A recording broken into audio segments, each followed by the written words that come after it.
Olá pessoal, então aula 11, aula de revisão, uma aula mais, vamos tentar ser mais rápidos possíveis aqui.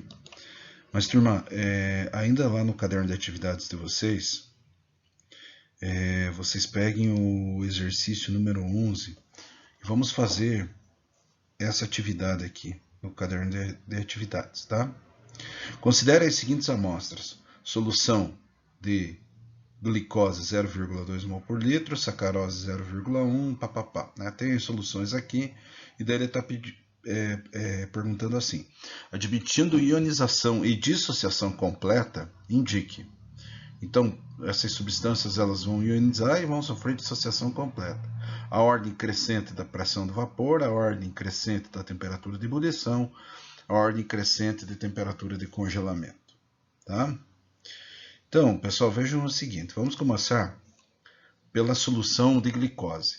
A solução de glicose é uma solução molecular. Essas moléculas orgânicas grandes, quando você coloca ela em água, ela faz ligações de hidrogênio, ela vai sofrer processo de dissociação. Essa dissociação é dissolução. Então, vamos imaginar que o açúcar, quando você coloca, claro, isso aqui é um monômero do açúcar, mas quando você coloca o açúcar em água, ele vai dissolver. Então, as moléculas que estão agrupadas lá, elas vão se separar apenas, não vai existir formação de íons, tá?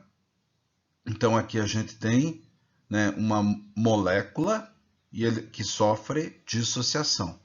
Percebam o seguinte, se eu tenho 1 mol de glicose, vai formar 1 mol de glicose, tá? As aulas anteriores, né, quem não viu, volta lá e assiste para poder pegar essa parte do conceito.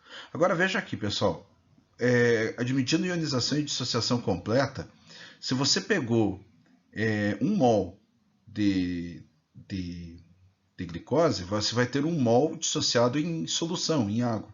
Se tem 0,2 mols, então quanto que vai ter dissociado em água se a proporção é 1 para 1? Você vai ter 0,2 mol de partículas na solução. Ok? Entenderam? A proporção aqui é 1 para 1. Como ele colocou solução de glicose 0,2 mols por litro, dissociou, né, essa fração de glicose, então a gente tem 0,2 mols de partículas. O segundo é sacarose. Sacarose também é molécula orgânica grande, né, uma substância molecular. Vai sofrer dissociação, igual a glicose. Tá? Então, essa dissociação é a mesma coisa que dissolução.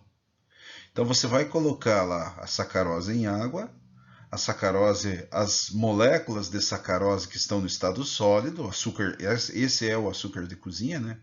Elas vão quebrar, vão se separar apenas as moléculas, né? As moléculas vão dispersar.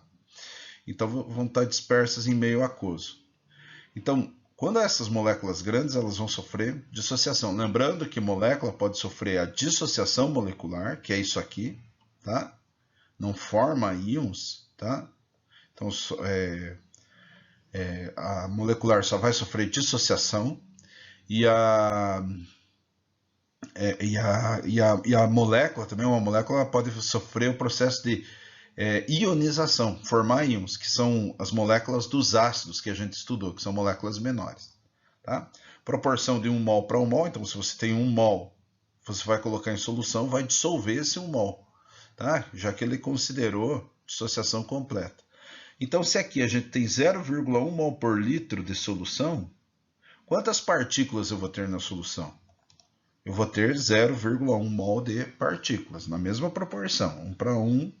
Aqui ele falou que a solução tem 0,1 mol por litro, então eu vou ter 0,1 mol por litro.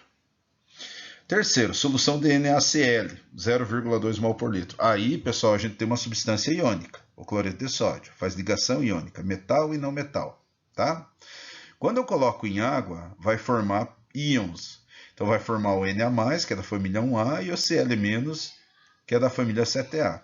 Né? Então, para 1 mol de NaCl, vai gerar 2 mols de partículas. Então, a substância iônica ela sofre o processo chamado dissociação iônica. Tá? Se nós temos 0,2 mol por litro de NaCl, então o número de partículas na solução vai ser dobrado, porque é 1 mol, né, por litro de concentração, que gera 2 mols por litro de partículas. Então 0,2 mol por litro vai gerar quantas partículas? 1 para 2, 0,2 para x, 0,4, né, mol de partículas, que vão estar em solução. Lembrando que esses efeitos aí só dependem do número de partículas na solução. Lembram lá? Voltem às aulas se tiverem dúvida, tá, pessoal? Bom, solução de ácido clorídrico, 0,1 mol por litro. O ácido clorídrico o ácido é molecular, não é iônico. Hidrogênio não metal, cloro não metal. Só que moléculas de ácido, eles sofrem um processo chamado de ionização, que é a formação de íons. Tá? Então, o ácido clorídrico ele libera íon H+, e Cl-, ok? 1 mol de ácido clorídrico vai liberar 2 mols de partícula. Como eu tenho aqui 0,1 mol por litro, a gente vai ter, então, o dobro, né, de partículas na solução, que serão 0,2 mol de partículas na solução. 1 para 2 de HCl, concentração 0,1, vai gerar 0,2 mols de partículas. E a última aqui, o cloreto de magnésio, também é iônico, né, uma substância iônica. Essa substância iônica ela vai liberar Mg+ e 2Cl-, tá? Tá aqui, ó, o processo de dissociação iônica. Ligação iônica, né? Metal, magnésio é metal, cloro é não metal. E nós vamos ter o quê? Nós vamos ter aí, né, esse processo de dissociação de 1 para 3. Ok, pessoal? Então, se eu tenho 0,2 mols aqui de cloreto de magnésio, 0,2 mols aqui, a proporção é 1 para 3, eu vou ter que multiplicar por 3 a quantidade de partículas que ficam nos produtos quando a gente faz o processo da dissociação. E vai ter 0,6 mols de partículas. Tá? Tenho as informações, agora vamos responder, tá, pessoal? Como que a gente responde? A pressão de vapor, lembre-se que quando eu coloco o maior número de partículas, quanto mais partículas eu coloco, baixa mais a pressão de vapor. Lembre-se também que quanto mais partículas eu coloco, aumenta mais a temperatura de ebulição. E quanto mais partículas eu coloco, diminui mais a pressão, a temperatura de fusão, tá? Então, dessas soluções aqui, qual que vai ter, no caso, pressão de vapor menor, que ele está pedindo assim, a ordem crescente. Crescente é da menor pressão de vapor para maior. A que tem a menor é o MgCl2. Quem que vai ter entre essas soluções a maior pressão de vapor? A solução de sacarose. Embora a molécula seja grande, apenas o número de partículas na solução vai ser 0,1 mol de partículas. Então, se a gente colocar em ordem crescente, do menor da solução que tem menor pressão de vapor para a solução que tem maior pressão de vapor, vai ficar, né, a 5 aqui, com menor, depois a 3, que tem 0,4 mols de partículas, a 4 e a 1 é igual, né, tem 0,2 mols, e a que tem menor pressão de vapor é que tem menor quantidade de partículas na solução. Tudo bem? Tá. A ordem crescente da temperatura de ebulição é o contrário disso aqui, porque quanto você diminui a pressão de vapor, aumenta a temperatura de ebulição. Então, a ordem crescente da temperatura de ebulição é da menor temperatura de ebulição para maior. Então, é o inverso da resposta da primeira. Ok? Então, 2 vai ter, essa solução 2 aqui, vai ter a menor temperatura de ebulição, e a solução 5 vai ter a maior temperatura de ebulição. Lembra que a gente fez o exercício de tabelas lá, né? E por fim, a ordem crescente da temperatura de congelamento.